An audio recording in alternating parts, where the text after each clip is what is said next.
Warahmatullahi wabarakatuh. Salam sejahtera untuk kita semua. Alhamdulillah wa syukurillah. La haula wa la quwata illa billah. Asyhadu an la ilaha illallah, asyhadu anna Muhammadar Rasulullah. Alhamdulillah, apa kabar anak-anakku semua? Khusus kelas 7A, 7B, 7C, 7D, 7E, 7F gitu ya. Bapak ngajar 6 kelas gitu ya. Nama saya atau nama Bapak Muhammad Suwardi ya. Bagaimana kabarnya pada pagi hari ini? Semoga kita semua dalam lindungan Allah dan kita dihindarkan dari COVID-19 yang mencekam ini ya. Mohon maaf untuk pelajaran kali ini kita tidak bisa kembali bertemu ya, dikarenakan ada virus COVID-19 ini. Baik, kita masuk ke halaman 16. Seperti yang kita lihat sama-sama itu di PowerPoint-nya ya. Di situ ada limbah, di situ ada limbah koran atau limbah lunak ya yang bisa dijadikan. Nah, di sini ada limbah juga yang berasal dari koran tadi ya, setelah diolah ya, dan dia bisa pertama dianyam dulu atau disobek dulu atau dilipat dulu, digulung, dijadikan bubur dulu atau diremas. Nah, itu teknik kerajinan dari kertas ya. Nah, dalam prakarya kali ini kita lihat limbah lunak organik dulu ya. Limbah organik apa tuh? Apa sih limbah organik itu ya? Limbah organik itu bahan yang mudah lunak ya atau terurai gitu ya. Nah, bagaimana kita bisa menghasilkan sesuatu yang lebih bisa membuat kita produktif. Nah, setelah produk kita menghasilkan itu menjadi profit untuk kita semua anak-anakku sekalian. Itulah gunanya kita belajar prakarya kali ini. Nah, baik di sini ini sedikit ada foto ataupun PowerPoint yang dilihat dari adalah kerajinan-kerajinan yang dibuat ya. Nah, di sini ada limbah dari organik, yaitu limbah rumah tangga ya. Nah, di sini kalau ini kol-kol dan sebagainya itu bisa dibuat menjadi pupuk ya anak-anakku sekalian, tapi bukan itu yang kita pelajari. Nah, ini salah satu limbah organik durian ya.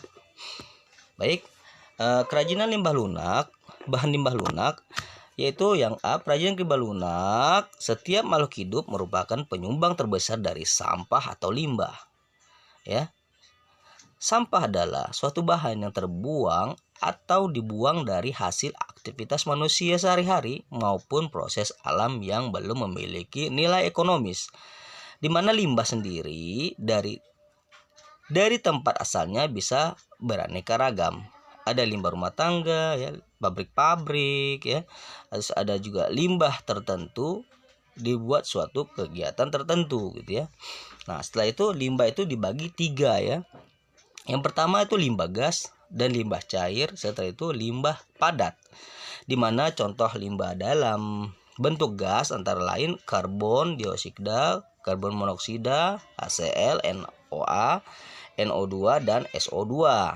Nah, kalau yang B limbah cair itu contohnya adalah air cucian, air hujan, rembesan AC, air sabun, dan banyak sebagainya. Terus limbah C atau limbah padat itu contoh kotak kemasan, bungkus jajanan plastik, botol, kertas, dan sebagainya.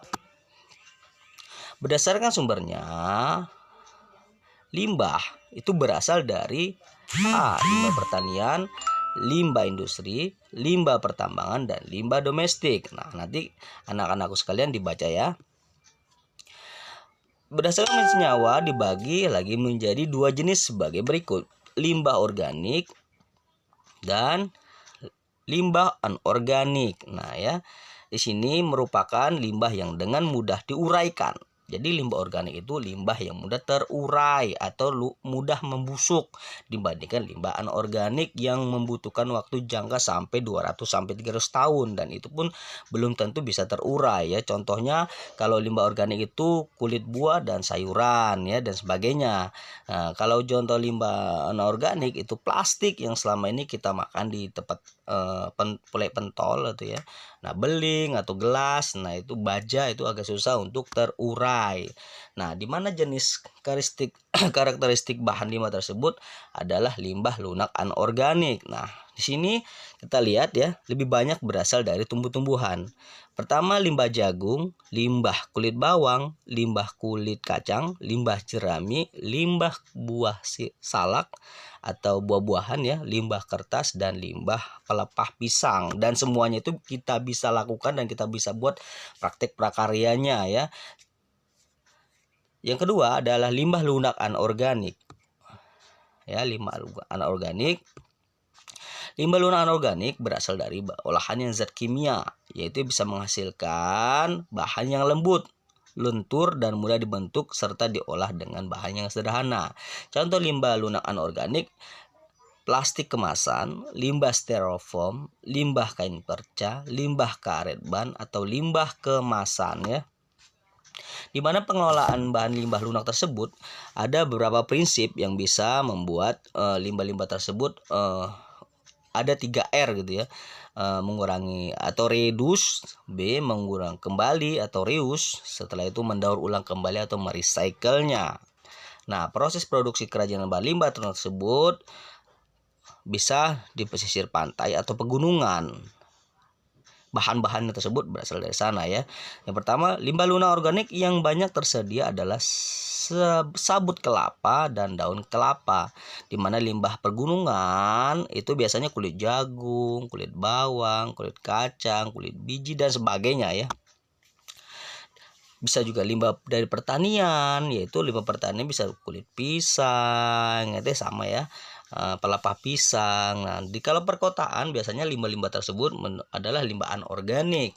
Limbah anorganik tersebut ya bisa kayu, serutan kayu, sebutan gergaji ya, seperti itu ya. Mari kita belajar bersama-sama beberapa kerajinan dari bahan limbah lunak tersebut. 1. Di mana kerajinan limbah lunak tersebut bagaimana sih caranya, tekniknya ya, segera menjadi kerajinan. Yang pertama itu bisa dianyam. Yang kedua bisa disobek. Yang ketiga bisa dilipat, digulung, dan diremas-remas. Nah, di sini bahan-bahannya kamu bisa lihat nanti di PowerPoint yang tersebut ya. Nah, di sini ada kulit jagung, ini ada bahan-bahan dan alatnya sudah Bapak berikan, nanti tinggal kamu perhatikan di rumah. Setelah itu di sini ada kerajinan jerami, kerajinan pelepah pisang ya. Pelepah pisang tersebut karena dia organik, dia bisa dikeringkan dulu, dicat dulu, terus itu kita perlakukan ya. Nah, di sini ada limbah kerajinan, contoh-contoh limbah lunak anorganik dan organik ya. Di sini ada kerajinan limbah plastik, bisa limbah kemasan, ada limbah kain perca ya.